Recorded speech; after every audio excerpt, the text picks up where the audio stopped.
Hello dear student, देखिएगा class 12 की physics के मोस्ट इंपॉर्टेंट क्वेश्चन में क्वेश्चन फर्स्ट दिया गया है। एक कुंडली का क्षेत्रफल 100 वर्ग सेंटीमीटर है तथा इसमें 400 फेरे हैं। 0.20 वेबर प्रति मीटर स्क्वायर का चुंबकीय क्षेत्र कुंडली के तल के लंबवत है। यदि चुंबकीय क्षेत्र 0.1 सेकंड में घटकर शून्य हो जाए तो कुंडली में प्रेरित विद्युत वाहक बल का मान ज्ञात कीजिए। यदि कुंडली का प्रतिरोध 4 ओम हो तो प्रेरित धारा का मान ज्ञात कीजिए। देखिए यहाँ पर दिया गया है ए इक्वल्स टू दिया गया है, देखिएगा 100 सेंटीमीटर स्क्वायर दिया गया है। तो सेंटीमीटर को मीटर में बदलेंगे तो 1 सेंटीमीटर बराबर होता है 10⁻² मीटर होता है। तो 100 गुणे हो जाएगा 10⁻² का होल स्क्वायर मीटर स्क्वायर हो जाएगा। ए बराबर हो जाएगा 100 गुणे 10⁻2 दूनी 4 हो जाएगा, 10⁻4 हो जाएगा, मीटर स्क्वायर हो जाएगा। 10⁻2 मतलब 2 में से अगर -4, 2 में से अगर 4 घटाओगे तो कितना आएगा -2 आएगा। ए बराबर हो जाएगा 1 गुणे 10⁻2 मीटर स्क्वायर हो जाएगा। देखिए एन बराबर दिया गया है 400 फेरे दिया गया है। उसके बाद बी1 का मान दिया गया है 0.20 वेबर प्रति मीटर स्क्वायर दिया गया है। उसके बाद बी2 का मान दिया गया है 0 वेबर प्रति मीटर स्क्वायर दिया गया है। ठीक है, फिर कितने सेकंड में घट करके शून्य हुआ है 0.1 सेकंड में। तो डेल्टा टी बराबर 0.1 सेकंड दिया गया है।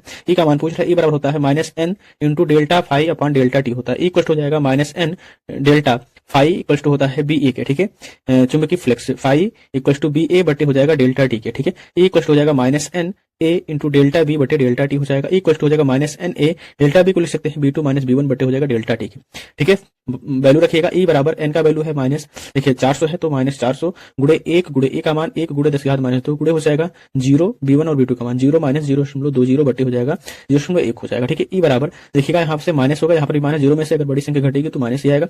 माइनस प्लस हो जाएगा 4 गुणे 100 गुणे हो जाएगा 0.20 गुणे हो जाएगा 1 बटे 0.1 गुणे 100 हो जाएगा। ठीक है, 10⁻2 को हम नीचे करेंगे तो 100 आएगा। ठीक है, एक हो जाएगा 4 गुणे 20, इस सब का गुणा 0.2 में करेंगे तो क्या आ जाएगा 20 आ जाएगा बटे 1 गुणे 10 हो जाएगा। 0 से 0 कैंसिल हो जाएगा, यहाँ से 4 दूनी 8 वोल्ट हो जाएगा। ठीक है, यहाँ से आर का मान दिया गया है 4 ओम। तो प्रेरित धारा आई बराबर होता है ई बटे आर के। ई का मान 8 बटे 4 तो 4 दूनी 8 2 एम्पियर आ जाएगा। क्वेश्चन दूसरा देखिए आंसर आ जाएगा 2 एम्पियर और 8 वोल्ट। ठीक है, क्वेश्चन दूसरा देखिएगा, यदि प्राथमिक कुंडली में प्रवाहित 3 एम्पीयर की धारा को 0.001 सेकंड में शून्य कर दिया जाए तो द्वितीय कुंडली में 15,000 वोल्ट का विद्युत वाहक बल प्रेरित होता है। कुंडलियों के बीच अन्योन्य पीरियड का गुणांक ज्ञात कीजिए।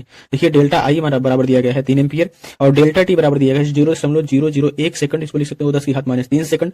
ई2 का मान मतलब कि द्वितीय कुंडली में जो है विद्युत वाहक बल ई2 बराबर दिया गया है 15,000 वोल्ट दिया गया है। आपको फार्मूला पता होगा, ई2 बराबर होता है M into delta I upon delta T होता है। यहाँ से यम का मान पूछ रहा है, अन्योन्य पीरियड गुणांक पूछ रहा है। यम बराबर हो जाएगा 95 कीजिएगा ई2 इंटू डेल्टा टी बटे हो जाएगा आई की डेल्टा आई की। यम बराबर हो जाएगा मान रखिएगा 15,000 गुणे 10⁻³ बटे 3 हो जाएगा। 3 × 15 5,000 गुणे 10⁻³ हो जाएगा। देखिए 1,000 मतलब 10⁻³ में से -3 करोगे 10 0 आ जाएगा। 10 क्या आ जाएगा 0 आ जाएगा। यम बराबर हो जाएगा 5 हेनरी, इसका राइट आंसर हो जाएगा।